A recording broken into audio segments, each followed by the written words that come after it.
अब देखिए जरा, पहला फेज हो गया, लेकिन कुछ पहले फेज से निकलकर बड़ा खुलासा हुआ है।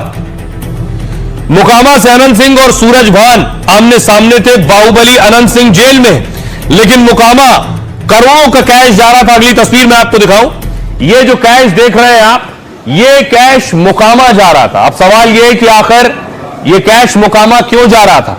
क्या ये सिर्फ एक ब्रीफकेस है जो मोकामा जा रहा था, या ऐसे और ब्रीफकेस मोकामा जा चुके थे? और कितना पैसा मोकामा में झोंका गया है, अब यह पुलिस के लिए तफ्तीश का विषय है। देखिए, मोकामा की लड़ाई पहले से ही दिलचस्प है और अब उसमें पैसा भी आ गया है। मोकामा में वोटिंग के बीच 1 करोड़ कैश बरामद हुआ है। गोरखपुर से बिहार के मोकामा ये कैश ले जाया जा रहा था। गोरखपुर में वैशाली एक्सप्रेस से इसे ले जाने की तैयारी थी। एक अटैची में नोटों के बंडल रखे गए। पुलिस ने चेकिंग के दौरान संदिग्ध को दबोचा है। पुलिस आरोपी से लगातार पूछताछ कर रही है और इस कैश का मोकामा चुनाव से कनेक्शन खंगाला जा रहा है। गिरफ्तार आरोपी का नाम मुकुंद माधव है। वो पटना जिले के मोकामा इलाके का ही रहने वाला है। मोकामा में 2 बाहुबलियों के बीच लड़ाई हो रही। अनंत सिंह का मुकाबला सूरज भान की पत्नी से। पहले चरण में यहां कल वोट डाले गए थे। अब कैश मिलने के बाद बहुत से सवाल उठ रहे हैं। इनकम टैक्स विभाग पूरे मामले की जांच में जुट गई है। आइए आपको सुनवाता हूं, मोकामा जा रहे कैश को पुलिस ने पकड़ा है, क्या कह रही पुलिस? एक व्यक्ति संदिग्ध हालत में सूटकेस लिए हुए दिखाई दिया, जिसको रोक करके चेक किया गया तो उसमें 99,09,000 रुपए नगद बरामद हुए। पूछने पर बताया कि यह पैसा उसने गोरखपुर में लिया है और वो मोकामा का रहने वाला और मोकामा लेकर जा रहा था। पैसे के हिसाब किताब अभी नहीं दे पाया। इस संबंध में आयकर विभाग को सूचना दे दी गई है। वोटिंग पहले फेज की हो गई, लेकिन एक बवाल भी उसके साथ जुड़ गया। वोटिंग के दौरान बुर्का पहने महिलाओं को लेकर सवाल उठाए गए। एक तस्वीर देखिए, असदुद्दीन ओवैसी रैली करने कटिहार पहुंचे थे और असदुद्दीन ओवैसी का हेलीकॉप्टर आप देख रहे हैं।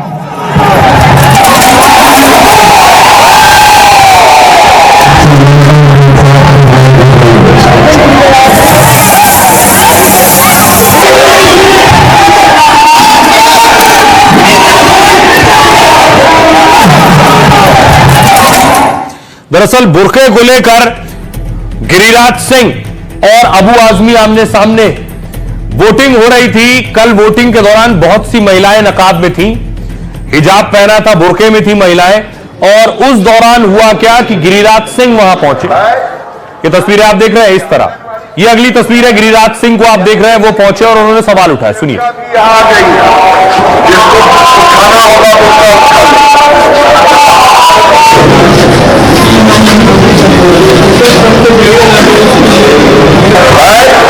यहाँ देख लीजिए, आंगनबाड़ी सेविका भी आ गई, जिसको उठाना होगा उसका उठा ले।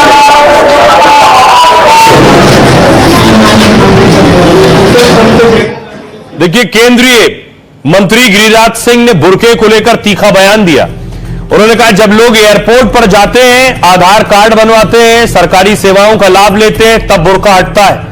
इसके बाद गिरिराज ने साफ चेतावनी दी, गड़बड़ करेंगे तो बुर्का उठाना ही पड़ेगा। हालांकि विवाद के बाद गिरिराज ने सफाई दी। गिरिराज ने कहा, बुर्के को लेकर कुछ भी गलत नहीं कहा मैंने। चुनाव आयोग के नियमों का पालन कराना उनका मकसद है। गिरिराज के बयान पर समाजवादी पार्टी नेता अबू आजमी ने घेरा। देश में सबकी अपनी अपनी आस्था और विश्वास है।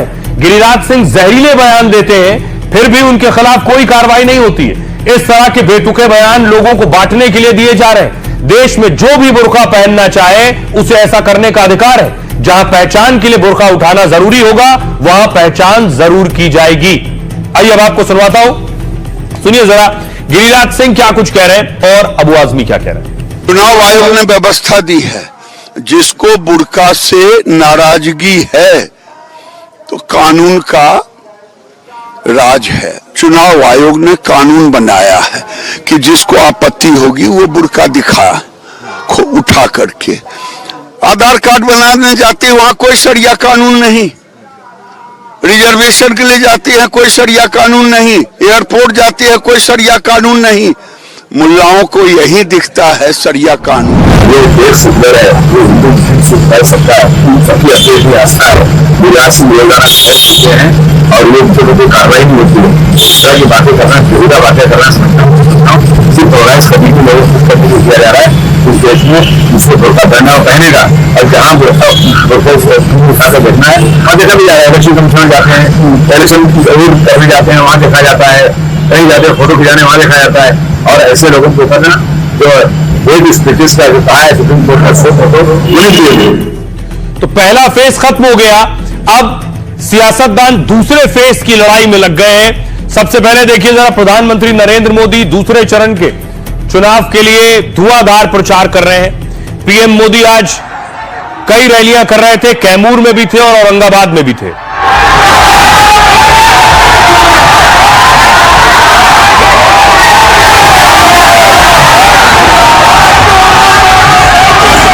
दूसरी तरफ राहुल गांधी आज भागलपुर में थे, राहुल की भागलपुर में रैली थी। राहुल गांधी जब भागलपुर पहुंचे, कैंडिडेट के लिए प्रचार किया।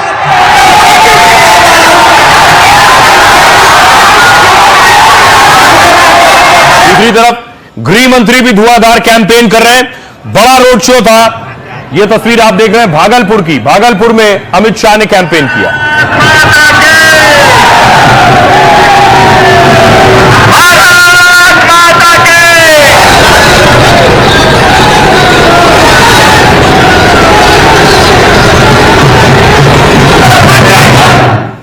योगी आदित्यनाथ भी बिहार में प्रचार कर रहे थे। योगी की खासी डिमांड है, योगी की ताबड़तोड़ एक के बाद एक रैलियां हो रही है। पीछे सीढ़ियों में बैठे हुए पेड़ों को चुने हैं, बाउंड्री वाल के पीछे है।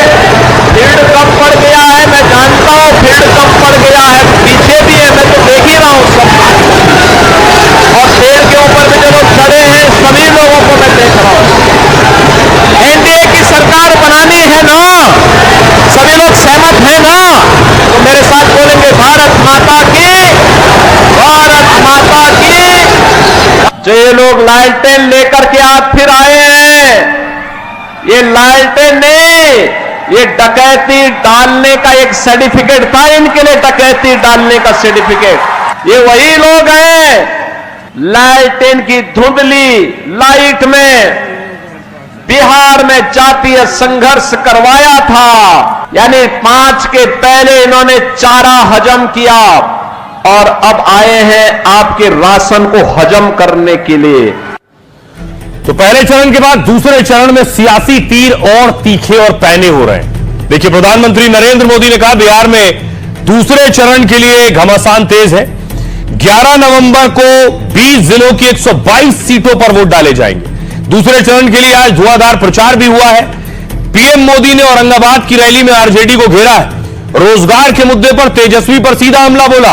ये लोग जमानत पर बाहर हैं, ये रोजगार नहीं दे सकते हैं। पहले चुनाव में बूथ लूटे जाते थे, गोलियां चलती थी। मोदी ने एक बार फिर जंगलराज पर आरजेडी को घेरा। भागलपुर की रैली में राहुल का मोदी नीतीश पर हमला था। बिहार को हिंदुस्तान का मजदूर बना दिया है, हमारी सरकार बिहार में फैक्ट्रियां लगाएगी। राहुल ने एक बार फिर वोट चोरी का आरोप लगाया कि हरियाणा की सरकार वोट चोरी से बनी है। गृह मंत्री अमित शाह ने भागलपुर दंगे का जिक्र किया। शहाबुद्दीन के बेटे ओसामा को लेकर आरजेडी को घेरा है। अगर ओसामा जीतेगा तो भागलपुर में दंगे होंगे, अगर बीजेपी जीतेगी तो भागलपुर में विकास होगा। सीएम योगी ने आरजेडी कांग्रेस पर जमकर निशाना साधा। आरजेडी शासन में 60 से ज्यादा नरसंहार हुए थे, 30,000 से ज्यादा लोगों का अपहरण हुआ था। इनका लालटेन डकैती का एक साधन था। इन्होंने लालटेन का तेल भी लूटा था, बिहार में अंधेरा किया था। तेजस्वी ने एनडीटीवी से खास बातचीत में बड़ा दावा किया। बिहार की महिलाओं ने एक तरफा मन बना रखा है, तभी तो चुनाव से पहले महिलाओं को 10,000 रिश्वत दी गई है।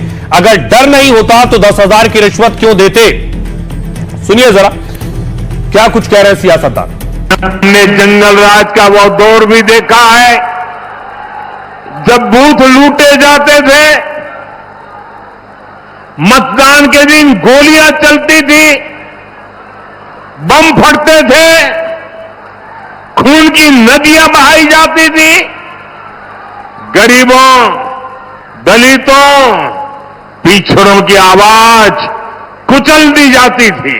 मैं चुनाव आयोग को बधाई दूंगा कि प्रथम चरण के चुनाव इतने अच्छे तरीके से संपन्न कराए हैं।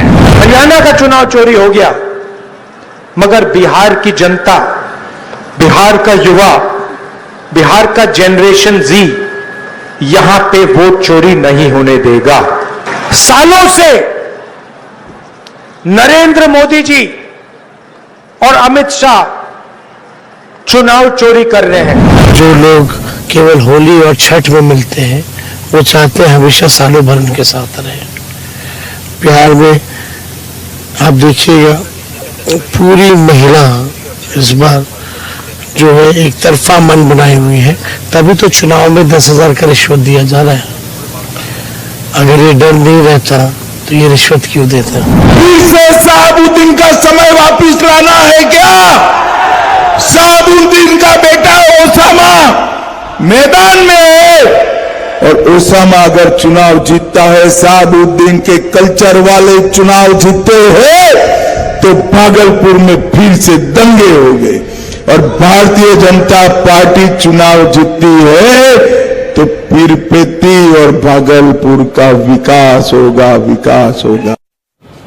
अब देखिए बिहार की एक और तस्वीरें दिखाऊं आपको। दलित परिवार ने बीजेपी को वोट दिया तो उसके साथ मारपीट हुई। बिहार के गोपालगंज से खबर आई है, गोपालगंज में वोटिंग के बाद मारपीट की घटना हुई। बीजेपी को वोट देने पर दलितों की जमकर पिटाई की गई है। एक ही परिवार के 3 लोगों पर जानलेवा हमला किया गया। वोट देकर लौट रहे लोगों से दबंगों ने पूछताछ की। जैसे ही पता चला कि लोगों ने बीजेपी को वोट दिया है, दबंगों ने लाठी डंडों से इन पर हमला कर दिया। इस हमले में 3 लोग घायल हो गए हैं। सभी घायलों को अस्पताल में भर्ती कराया गया और घटना के बाद बीजेपी उम्मीदवार घायलों से मिलने पहुंचे। 6 लोगों के खिलाफ शिकायत दर्ज कराई गई है। पुलिस पूरे मामले की जांच में जुटी है। आइए आपको सुनवाऊं, सुनिए जरा पीड़ित परिवार क्या कह रहा है और पुलिस क्या कह रही है। आप हमें समझाने लगे, पहले सबसे ज्यादा हमको पिटाई, इसी के लिए वोट के चलते। क्या कह रहे थे? वो बोल रहा है कि बीजेपी के तुम लोग वोट देकर आ रहा है, मतलब वोट देकर आ रहे थे, तो वो लोग बोला कि कहाँ वोट दिए लोग, तो हम बोले कि ना दिल किया वहां दे दिए, हम आपसे बताने से कोई फायदा तो है नहीं कि हम बताएं। बदतमीजी से बोलने लगा,